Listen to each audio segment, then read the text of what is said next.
What up? So I was recently in Barcelona and I got robbed. They ain't robbed me on my body, but they got me.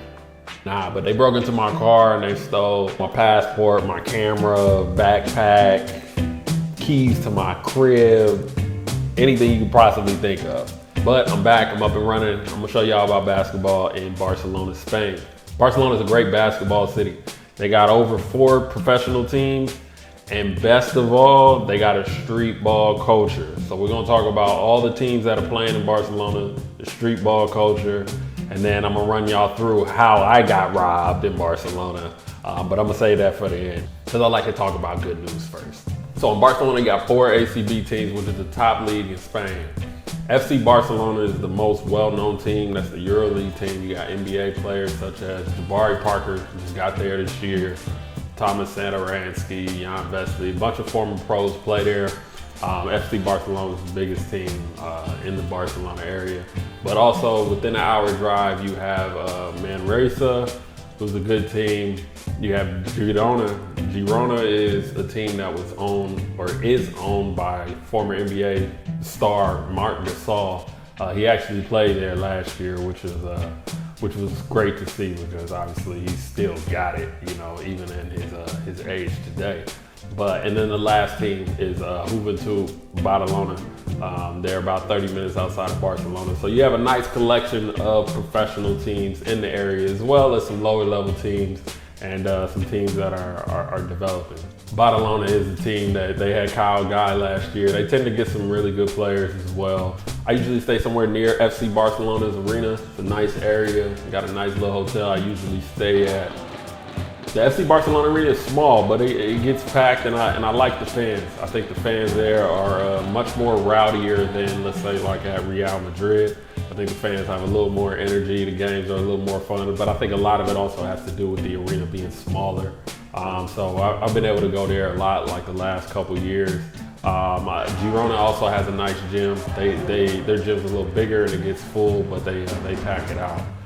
Juventud does not get as packed, and Manresa does have a good following as well. So Spanish basketball overall gets a pretty good turnout, pretty good atmosphere. But I love the pro basketball scene in Barcelona, and I think it's special.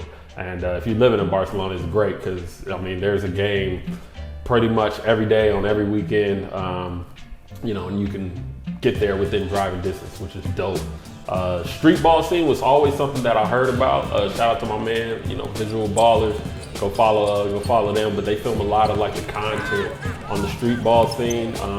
So I saw the streetball scene on their page, and then so I decided to go down there. So I walked down, and it was cool to kind of see, you know, guys playing basketball and, you know, talking trash and playing 3-on-3, you know, 5-on-5. Normally, you don't really see that in Europe. You know, you'll see people playing soccer or football as opposed to playing basketball on a basketball court. So it was dope to see that, and I really enjoyed watching, you know, some guys play. But yeah, outside of that, Barcelona has great nightlife. You know, they got a street with a bunch of the clubs and stuff like that. They also have a great restaurant scene. I think Spain in general has probably some of the best restaurant scenes. I think Spain in general probably has the best restaurant scene as a country as a whole that I've seen overseas. So living in Barcelona, obviously you got the beach, you got the nightlife, you got restaurants, you got basketball. What more do you need? All that being said, they say Barcelona's a little dangerous. You know, they've been telling me this for like 2 years. I didn't want to listen. I'm from the States. Like, you know, what's more dangerous in the States? And I wasn't in danger, but I did get robbed. So let me explain how I got robbed. I'm gonna show y'all videos from like the moment because I started filming a lot of this stuff after. But just to kind of give you a brief synopsis, I drove down. I was trying to go to the Barcelona game. I drove down to the beach because I like to run by the water. I like to work out in broad daylight. And yeah, I didn't, look, my bag was in the trunk. It was covered. I never even went to the trunk after I parked. I literally just exited the car, went on my run, came back, windows busted, and that's how my story started. Y'all know if I'm on here talking, something happened. So look, earlier, I went to go work out by the beach. I'm in Barcelona. So I went and drove down to the beach and, you know, parked the car, whatever, went and did my thing. So I'm out there running. I come back. I see the side windows broken, and they went into the trunk and stole my backpack. My backpack had everything in it. passport, driver's license, credit cards, necklace, camera, all kind of stuff. So I'm hot. I get in the car and I look at the find my iPhone, and I see that my iPad pinged on the north side of the city. So I'm like, bet, I'm riding out. So I go there, and I ain't even go front, man. I called the police. This is my first time calling the police ever, though. So, y'all got to give me a pass. But anyways, they wasn't trying to help me, so I was just like, whatever, I'm going to go handle this shit on my own. So I get over there, and it pinged at this one address. So, like, it's an apartment building, so, like, I can't just run in there like I'm Rambo, even though I had that Rambo energy when I pulled up. So I'm like, all right, it's a stakeout now. So we doing this little stakeout, and ain't nothing happening. I'm sitting there waiting, trying to see who coming in, who coming out. Ain't nobody moving.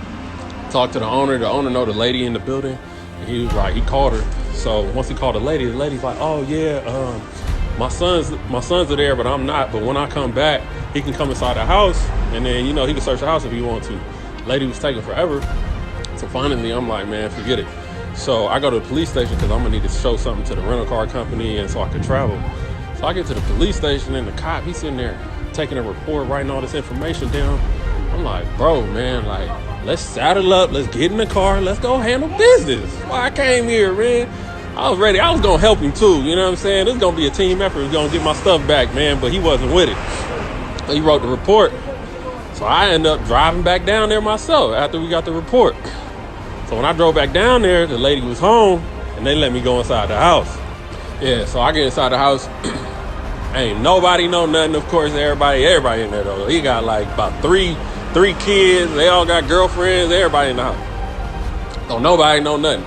And so I'm sitting there, and I'm looking at the ping, and like the ping on my phone actually had the iPad like on the street. It wasn't like on the building, because I was inside the building at this time. So I was like, man, somebody probably drove off with my joint or had it parked out in a car outside. So I was like, man, it's over. So then I leave, and I drive down to the rental car, swap the rental car out. And then, I don't know what happened, man, but I felt like being on some more police stuff on my own, of course.